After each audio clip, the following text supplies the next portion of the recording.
क्या फिर से केजरीवाल सरकार की फाइल उपराज्यपाल यानी कि एलजी वीके सक्सेना ने रोक ली है? ये सवाल दरअसल इसलिए उठ खड़ा हुआ है क्योंकि कुछ ऐसी ही बात दिल्ली के सर्विसेज मिनिस्टर सौरभ भारद्वाज ने अपने ट्वीट में कही है। क्या है पूरा मामला, आपको इसी वीडियो में बताएंगे। आप देख रहे हैं दिल्ली तक, मैं हूं आपके साथ अनुराधा तंवर।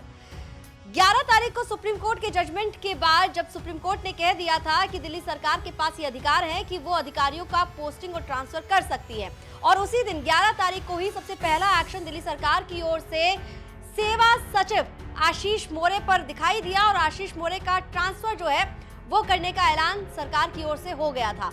लेकिन आपको बता दें कि 17 मई को दिल्ली सरकार ने उपराज्यपाल के पास फाइल भेजी थी आशीष मोरे के ट्रांसफर की, लेकिन अभी तक, जी हां, सौरभ भारद्वाज ने ये कहा है कि अभी तक वो फाइल उपराज्यपाल के दफ्तर से अप्रूव होकर सरकार के पास नहीं आई है।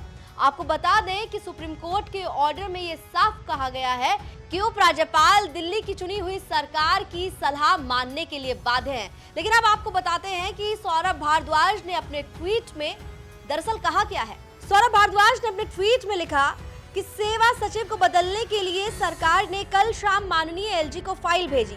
माननीय एलजी सरकार की सलाह मानने के लिए बाध्य है। हालांकि हमें अभी तक फाइल वापस नहीं मिली है। हमने लिखा था कि ये बेहद जरूरी है। मुझे उम्मीद है कि हम इसे आज प्राप्त करेंगे।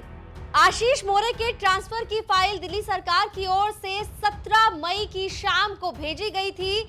ये फाइल तब भेजी गई थी जब सिविल सर्विसेज बोर्ड की बैठक में भी सरकार के फैसले पर सहमति बन गई थी। आपको बता दें कि 11 मई को दिल्ली की सरकार ने आशीष मोरे के ट्रांसफर का ऐलान किया और उसके बाद मुख्य सचिव यानी कि चीफ सेक्रेटरी ने सिविल सर्विसेज बोर्ड की बैठक बुलाई थी। इस बैठक में कुल 3 अधिकारी होते हैं।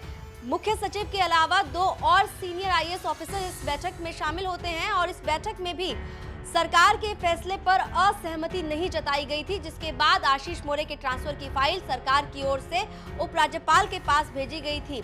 लेकिन उपराज्यपाल के दफ्तर से अभी तक दिल्ली सरकार को फाइल वापस नहीं मिली है, और इसीलिए सौरभ भारद्वाज ने जो बात ट्वीट करते हुए कही है कि उपराज्यपाल के पास फाइल कल शाम भेजी गई लेकिन अभी तक उन्हें वापस नहीं मिली है, और उन्होंने लिखा कि ये बेहद जरूरी था। हमने ये भी लिखा था उसमें, लेकिन अभी तक फाइल वापस सरकार के पास नहीं आई है। ऐसे में सवाल यही है कि क्या फिर से फाइल जो है, जिसको लेकर अक्सर सरकार उपराज्यपाल पर आरोप लगाती थी कि उपराज्यपाल फाइल रोक लेते हैं दिल्ली सरकार की, क्या इस बार भी कुछ ऐसा ही हुआ है? हालांकि सुप्रीम कोर्ट के जजमेंट में साफ है कि उपराज्यपाल सरकार की यानी कि दिल्ली की चुनी हुई सरकार की सलाह मानने के लिए बाध्य है। देखना होगा कि अभी कितना और इंतजार दिल्ली सरकार को करना होगा उपराज्यपाल की ओर से फाइल के लौटाने को लेकर। आपको बता दें कि सेवा सचिव आशीष मोरे के ट्रांसफर के साथ ही ये भी तय कर लिया गया था कि उनकी जगह लेंगे अनिल कुमार सिंह। एके सिंह दिल्ली जल बोर्ड के सीईओ रहे हैं, 1995 बैच के आईएएस ऑफिसर हैं। फिलहाल अभी इंतजार है उपराज्यपाल की ओर से फाइल के लौटाए जाने का। दिल्ली से जुड़ी तमाम खबरों के लिए आप देखते रहिए दिल्ली तक।